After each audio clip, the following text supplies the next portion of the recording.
Right. Hello, everyone. Thank you all for joining. It's time for another exciting lightning talk. I'm Parag Katkar. I'm host for tonight. I'm the head of consulting practices at InRhythm.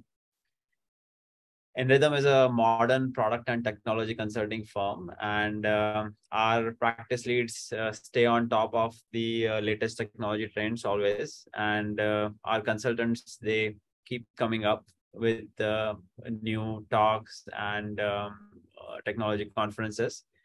And this week, Nikhil Hiremath, who is an experienced software engineer with us, is going to give an introductory talk on Kubernetes. So without further ado, let's get it started, Nikhil.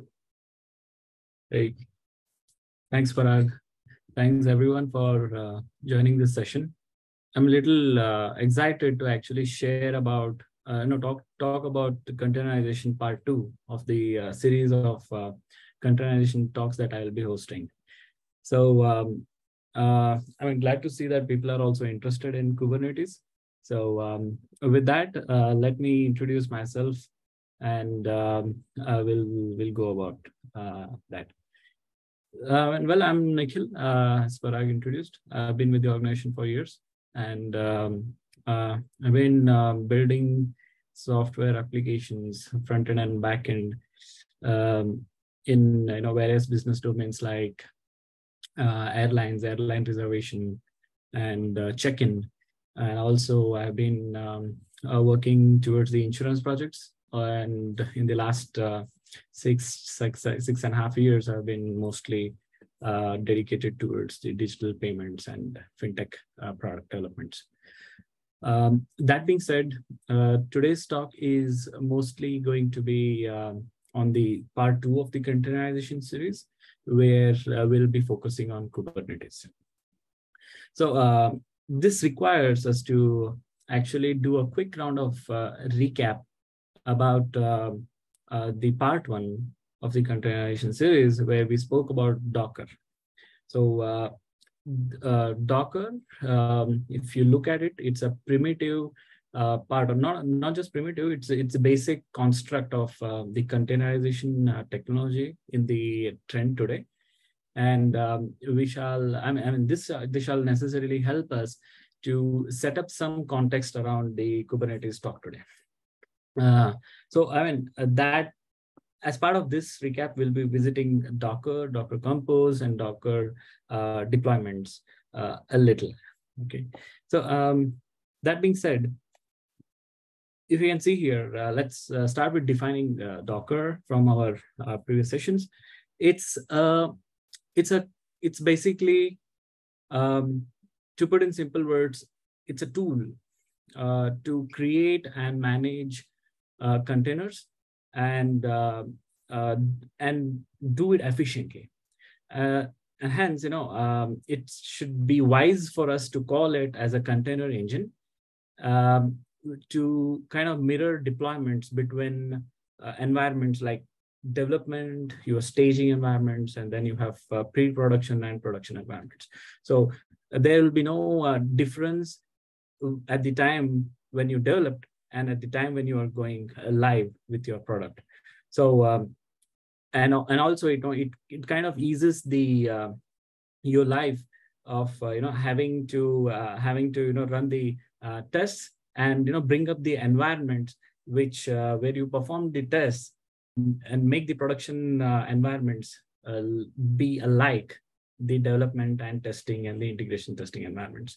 So that way you will not hear a common jargon in the development industry where you'll say that, okay, it works on my machine, it doesn't work in production.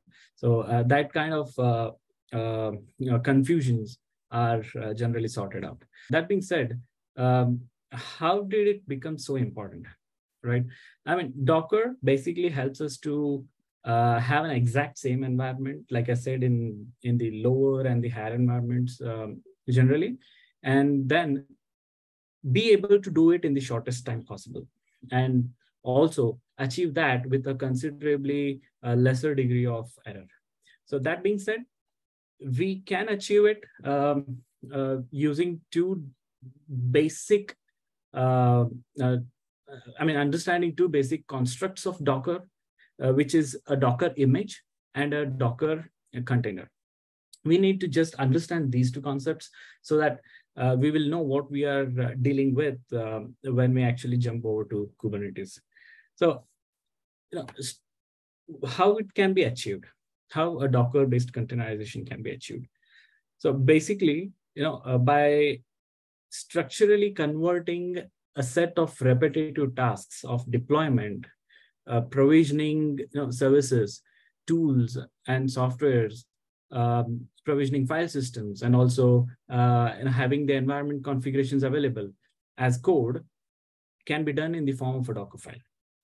And also, it can be done as part of a Docker Compose if you have multiple components to deal with. A Docker file is generally dedicated for a given microservice or a component, I would say. It can be a microservice, it can be a self-contained node application or a front-end application. You can basically create a container for no matter whether it's a front-end or a back-end application, whether no matter which language it has been, the software is going to work on top of. There are several key components and also concepts in Docker, but we'll focus on only these, on a couple of necessary aspects of the Docker and Docker containers in general. So, if you look at Docker image, it's basically a blueprint of a container. So let me switch over to the next slide here. If you look at the lower right-hand side, you are looking at a basic Docker file. It has 4 instructions here. What is the baseline image that you will be using, on top of which you will build your application deployment structure, and then you have to specify the location where your executables are, and then you have to also tell which is the point, how is your application going to start, what's the command that is going to be executed. Or also you can highlight highlight some of the environment configurations. You can have some of the volumes of file systems defined in the basic in a Docker file, but we'll just look at a simple structure here and then go about it. The last line can also be an entry point where you can send a shell script. You can send a shell script, the path of a shell script, where which will have a set of instructions that need to be performed once an image is put into in the sense when you actually create a container out of an image. So that being said, so we learned Docker fair enough in our previous sessions. So let me actually switch over to the container concepts and just look at the container concepts in general. So we have defined a generalized container earlier, but if you an application, a software application which has limited boundaries or limited business functionalities that it can deliver, is either self-contained, it has its own embedded server, or it has all the necessary environments, environment variables, the frameworks, and all the settings required for it to start running and expose the endpoints, so that they will accept the request and kind of provide you the response. So that's basically a container. While we can spin up any package or self-contained or embedded server or application in any of the machines, or your local machine or your local computer or remote machines using standard methods, a Docker container is spun up using a Docker image. That's the difference. When I'm mentioning Docker container, it is always spun up using a Docker image. So where does this Docker image come from? It can come from either a local Docker image repository, or you can download it from a Docker Hub, which is a remote repository. So some corporates can have their own private repository where they will maintain their where they can maintain their image Docker images, which are pre-built and pre-configured according to their necessities. Whenever you want to run that container, you will just provide the image name and the version of the image called tags in Docker. So then you can, with necessary port mapping and stuff, you will just bring up your container. So that's a quick recap about Docker containers. So that being said, when are we going to actually see challenges when we are only relying on Docker? Assume that you want to have this application running in multiple hosts, or you have multiple servers and you want to have this application running in multiple servers. The problem is that you will have to basically replicate the tasks, all of these prerequisite tasks of pulling the image, running a container, provisioning the volumes, setting up the network, making connections between individual services, and then you have to make them orchestrate all of them together to make it running, so that your business workflows are all happening in a sequence, how the solutions are designed. But it involves a lot of manual tasks. So multi-container deployment is one of the critical aspects where we should be, basically we'll be able to understand, compare and sort of contrast the deployment methods, strategies, and the configuration setup using different technologies like Kubernetes in general. So this would be a great start for us to start talking about container orchestration. So what you're seeing on the screen right now is a very basic application setup. So if you look at it, it has only 3 layers. So one is at the bottom, you have a container orchestration, which basically ties the business functionalities. This is generally how it is done in a distributed architecture. And then you have backend.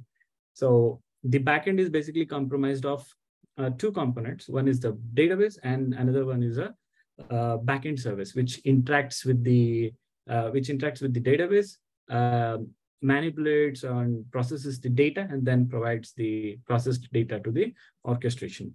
And then that's how it goes about. And so when we want to deploy this kind of architecture, or these components together, we can do it using individual Docker files, but that's a little cumbersome. It requires a lot of, like I said, repetitive tasks to be performed. On the right-hand side, what you're looking at is a Docker compose file, where we have a well-defined structure of individual services. So you will see there is a MySQL container at the top, and then you have a backend payment data services, and then you have an orchestrator, which is a checkout orchestrator. So there is a dependency of the orchestrator on the backend payment data services. Payment data services is depending on MySQL container. So all of this are supposed to work together to serve a business purpose. So now, if you look at it, right, the multi-container projects like this might need to be always split into multiple fragments. The whole project, if it's a monolith, there is a problem with the deployments and stuff. So that's a different area altogether. But generally, we'll see that these components are split across multiple domains. And to manage them efficiently, these containers are supposed to be deployed on multiple hosts or remote machines. So, and then, when we are deciding the underlying infrastructure, one has to accept the trade-off between having more control over less responsibility, okay, which eventually we'll see as we go further. So I will talk a little elaborately about more control and how it is, how it leads to less responsibility.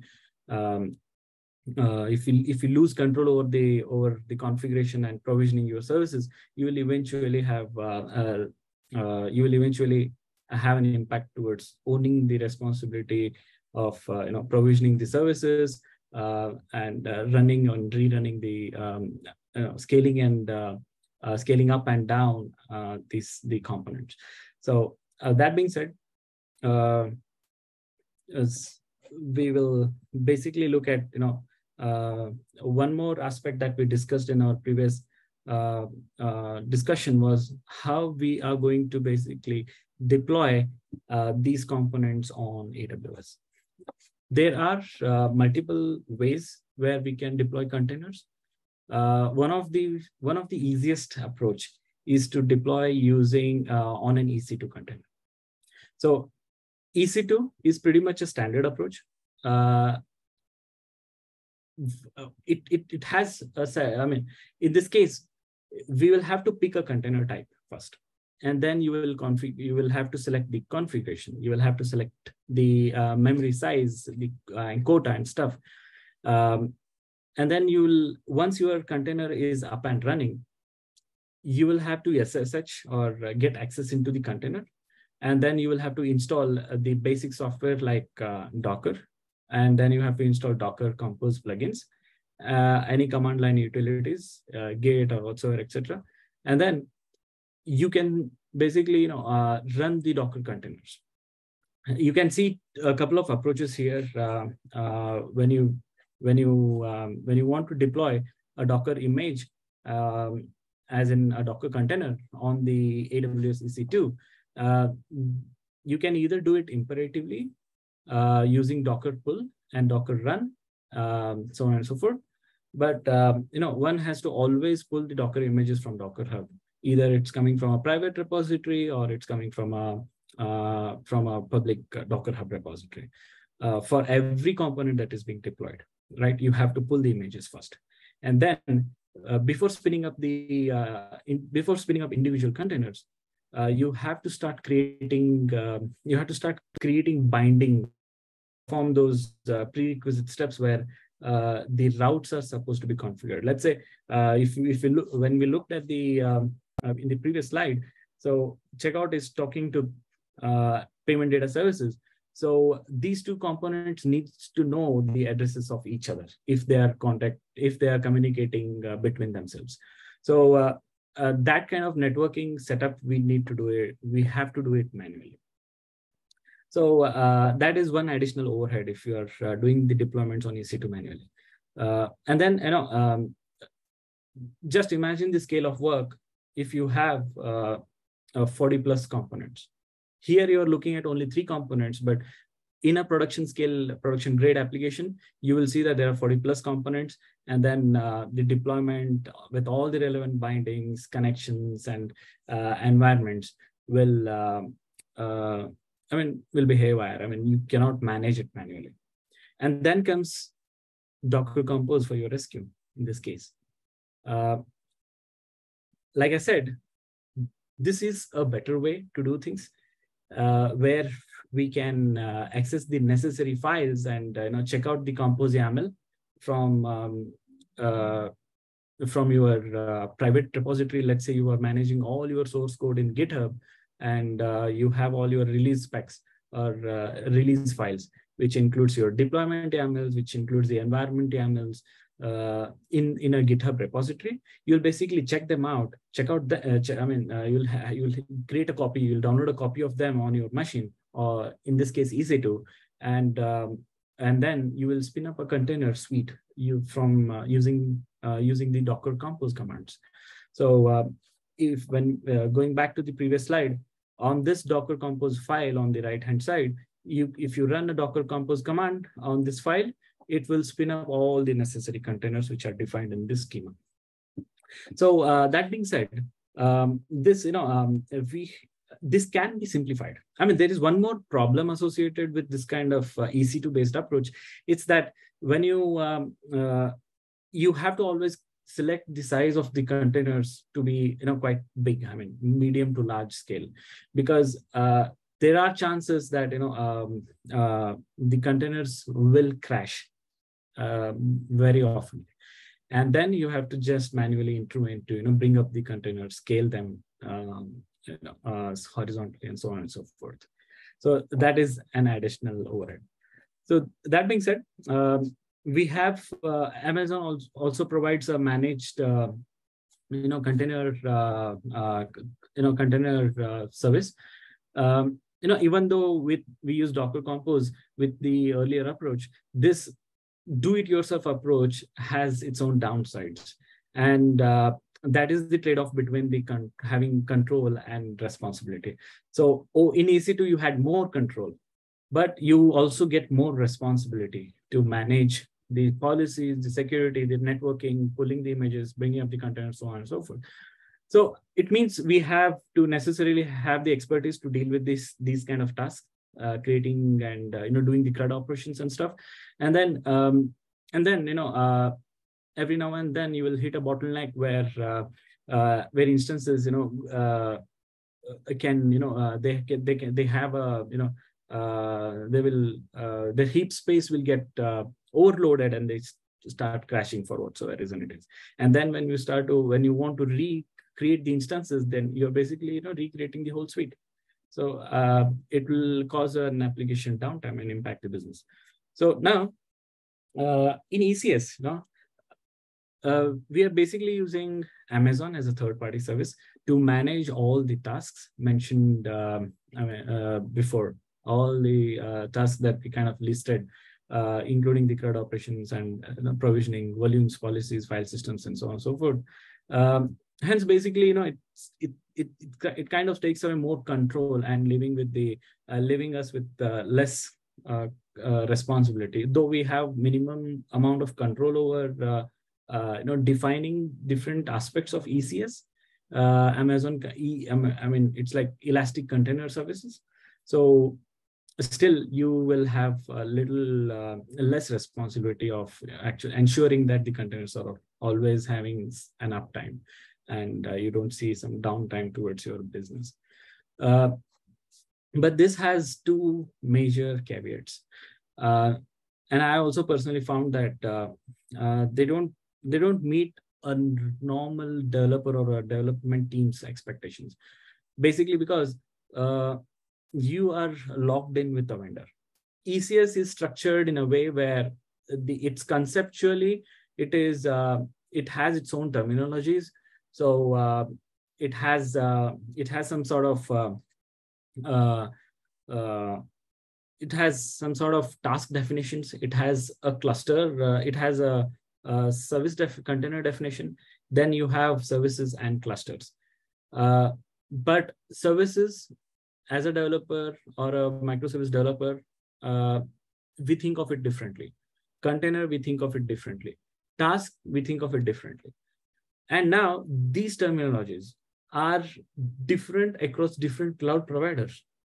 You can have managed container services in Azure and OCI, or also in GCP. But eventually, if the organization decides to move from AWS to Azure all of a sudden because of reduced cost or some challenges that they can that might occur, you cannot migrate all of your service, the running components and everything over to a different cloud service provider.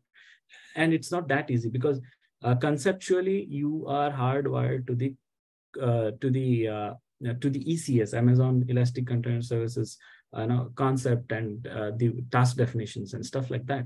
So that basically causes, leads you to a spot where you have to get through the roadblocks get the issues fixed, and then have the services running. So this can occur. So in that case, with ECS, you are initially going to refer to a Docker file, basically, or a Docker Compose file. You're just going to refer, okay? And then you're going to create definitions by referring to the Docker file and Docker Compose file, and create some kind of schemas, deployment schemas, and later all the further steps are done in the ECS way itself. If you have to set up auto scaling, if you have to set up load balancing, you have to go and set up a load balancer ALB, and then you have to, if you want to provision a volume where you have to save some sort of files or logs or something else, then you necessarily have to provision EFS or EBS, or you have to connect to S3 or something of that sort. You have to provision those individual services. You have to take care of managing all those services. All of a sudden, one fine day you are moving to a different cloud, then you have to there is a learning curve involved with the different cloud providers, and then you're gone. I mean, you are basically you wasted all the time that you have invested into it. So that basically leads us to one of the best concepts in the current industry. It has been there for long, but there was no maturity in the it's throughout the industry about how to go about it, and how to start spinning up the servers, how to start using it, and so on and so forth. So now after all that I've explained so far, now you know that Docker and AWS EC2 or even ECS or any similar services on Azure and GCP, knowing them is not enough. If you wish to be multi-cloud compatible, then you have to think outside of AWS or Azure or GCP. That's when Kubernetes comes into picture. You can think back a couple of years, and then a lot of e-commerce websites, grocery deliveries, startups, and similar startups in the same industry, in the same business domains, they emerged during the pandemic era, but soon most of them shut down because of several reasons. But one of the major factors being the choice of technology. All of a sudden, people wanted to get everything delivered to their home. They didn't want to go up. So the load on their servers all of a sudden increased. They couldn't predict the amount of traffic that they would get. Eventually leading to their servers being getting crashed. And the problem is that they were unable to think through the container orchestration in a container orchestration way. They were unable to kind of estimate the amount of testing and the infrastructure stability that their current infrastructure can provide. So that's where they got lost. But we are also aware of the fact that no single or best solution exists to solve technical challenges, because systems are basically built to work in tandem with multiple several technologies or frameworks or different kinds of tools and techniques. But sometimes performing adequate load testing in such situations and ease of fixing the issues, having a mechanism to recover from a disaster and have a quick turnaround time these kind of things can only be achieved by choosing some suitable technology during the development, and also choosing a technology which is ready to go in production, and also be able to scale horizontally according to the amount of footprints that your websites or your services are getting in real time. So with that, let me introduce you to Kubernetes. Um, that being said, Kubernetes, it's not vendor locked. It has it has standard concepts. It has its own interpretations. But unlike AWS, ECS, and stuff, it is there are no fixed concepts. So every container or managed containerization provided by different cloud providers, they are more or less aligned with Kubernetes way of doing things. And then the last aspect is that teams will be confident that they know um, the container orchestration technique, which is Kubernetes, which is kind of a de facto standard of container orchestration, and they'll feel confident that, okay, I'm going with Kubernetes. I know it will work in any of the cloud providers. Let's say AWS is down in North America region, all of the sudden, because their data centers got fire or whatsoever happened. But you can easily switch over to Azure by because you can use their Kubernetes managed services. You can use your Kubernetes deployment and service files and stuff like that, and then start deploying your services using their Kubernetes elastic Kubernetes kind of services. AWS also provides something of this sort called elastic Kubernetes services, which is also really helpful, I mean, to deploy your Kubernetes or architecture or components into their using their Kubernetes managed services. So that is little about Kubernetes introduction, Kubernetes. So I will quickly go over to the Kubernetes basic architecture. Here we are looking at Kubernetes basic component design. By component design, I mean that Kubernetes, when you look at it, it has common terminologies like cluster, nodes, and in nodes, you have different types of nodes, master nodes and worker nodes. So basically, a cluster is in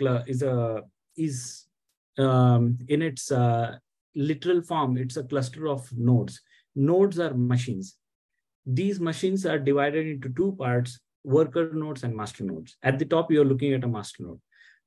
The job of master node is to control which worker node has crashed, which worker node is supposed to do a task, is supposed to process the request coming from the deployment request coming from the client, and then get the worker node up and running and ensure that and keep an eye, monitor all the nodes. That's basically the job of a master node, if you look at it that way.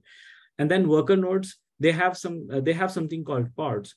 Pods are directly proportional to containers. So a container will have a service or a microservice running within, and every pod can have a container within it. A pod can have multiple applications running, but conceptually, it is recommended that it's always good to have one container per pod. That being said, worker nodes will also have a proxy or a config, and also config, because a proxy are the networking interfaces or facade for communication between master node and the external client with the worker nodes and pods eventually. So that being said, your worker node can have multiple pods. On the right-hand side, you will see that the worker node is going to have, it can have volumes also defined. Volumes are file systems again. You can save some log files on a pod. You can access them later, basically then. Towards the extreme right, you will see a layer called kubectl, which is called kube control. So kube control is used to send the instructions to the cluster through a master node to spin up more pods, to spin up more containers, to bring down a container, to scale the applications, to to provision a service, to provision a proxy where the worker node can be exposed to an internet. So that is basically the purpose of kube control. It's a tool. It's a client utility which can be installed on a machine and used to interact with the with the Kubernetes cluster. That's it. And then Kubernetes can send the instructions to the underlying machine, your own laptop itself, or it can be a remote machine on AWS to spin up containers. So those pods and containers that you're looking at on the screen right now, they are actually on the real hardware. Okay, Kubernetes is just a framework. Like I said, it's a collection of tools. It's a framework. You can look at it like a container orchestration standard or a technique, which will basically generalize the way the applications are deployed in the containers. But eventually, it's the job of the remote machine or the layer in between, like Docker or AWS services, to actually provision those machines, so, and volumes and so on and so forth. So that's pretty much Kubernetes architecture for you. These are the core components and definitions I have for Kubernetes in the most simplest form. So there are multiple components that you can look at. I will not go over it, but I will quickly run through the last part here. So everything in Kubernetes is object. A pod is an object. A deployment is an object. A service is also an object. A volume is an object. So when you want to provision, when you want to create a deployment, when you want to deploy a service, you are basically creating an object. So these individual services have their own responsibilities that I already explained in the previous slide. So a pod is the simplest and the basic unit, which can contain one or multiple containers. Likewise, different objects have different responsibilities over there. That way, you can basically create and do the CRUD operations with these objects through the imperative approach or through declarative approach. So imperative approach is when you execute individual commands. If you look at the next slide here, you are the first one is to create a deployment. So you will basically use a tool called kubectl and create a deployment. You will set a deployment name, and then you are basically asking the Kubernetes to ask the underlying system to download the image from the repository and dedicated version and a specific version, and create a deployment out of it. So this will provision you the deployment object. So likewise, you can create. So once a container is provisioned, you have to make it available for the clients to use. Maybe your Postman or a web browser is a client. You can basically call the in order to be able to open those HTTP ports, you have to execute the expose command in order to create a service, or and then map the ports, internal container and the external port. So that being said, there are several imperative commands. You can scale up and down using the scale. You can set an auto scale policy, so on and so forth. And then eventually you can manipulate the auto scaling policy by deleting given auto scaling policy, and set different strategies around it. You can set the load on the CPU or the number of requests that it is receiving. Based on that, you can basically scale the services or deployment objects up and down. So that being said, you can there is one interesting command at the bottom. You can see that there you can log into a pod. You can basically if you want to fetch something which is saved on the pod or on the server, you can log into the pod. You can see any crash reports or your log reports or anything. You will have access to it. Let's say you have spun up a MySQL container. You will still be able to go log into the MySQL container with a bash in the bash profile, and then you will be able to select the database and query the database and so on and so forth. If you want, as an administrator, if you want to tweak the database and tables, you can always do that using the kubectl exec command. So that being said, these are some additional operations that you can perform using the kube control. You can pull the logs, you can pull the read the logs of a pod, so on and so forth. So and then we have a declarative approach. So declarative approach is when you have all of the deployment definitions declared in a YAML file. So if you see here, I have a deployment YAML file here on the right-hand side, where this file is responsible to create an orchestration deployment, which we were seeing earlier. So it has a different set of configurations, right? You can use selectors to group the orchestrators. If you have multiple orchestrators, you can group them together. If you have volumes or file systems, those will be declared as volumes. If you have certain container-specific environment configurations, that will go inside containers environment configurations, and then you can map file systems to the container or a current deployment through the volume mounts and stuff. So, and then you will have a liveliness probe, which is like which will check the heartbeats of a running pod. So let's say if I want to start payment, this component only after a database is up and running. So I will put a heartbeat on the database container, and then I will put a liveliness probe on it. So that hit 8081 port, and the path should be health check path should be test.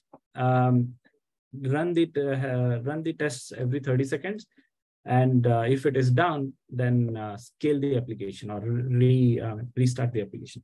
So that's pretty much the declarative approach. You can set the environment configurations to the YAML file. You can create the volumes, define the volumes, and attach this volume to any of the deployments that you have, any of the container or pods that are created through the declarative deployments. And also you can create the services or the proxies using the service orchestration files or service files, basically. So that being said, this is pretty much I could cover as part of declarative deployments. And quickly, if I have in limited time, I will show the dashboard and kind of demonstrate how the applications will be deployed using declarative approach. So that's the most interesting part, and I will only stick to it. Being said, so Minikube is a distribution, is a Kubernetes distribution for local development. You have different kinds of distributions available out there. At production level, you can use micro Kubernetes. You can use K3. Yes, K3. It's called K3s. So that is also one of the flavors of Kubernetes that's available out there, using which you can basically do anything with the Kubernetes environment setup. So here I'm bringing it towards here. So this is how a dashboard looks like. On the left-hand side, you are seeing all the workloads, jobs, pods, deployments. Right now, there is nothing deployed. Services are all proxies and stuff.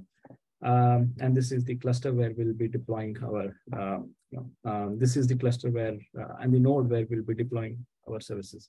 So right now you will not see anything in the deployments, but let me quickly go ahead and run this command, which is where we'll deploy all of the components together with just one command.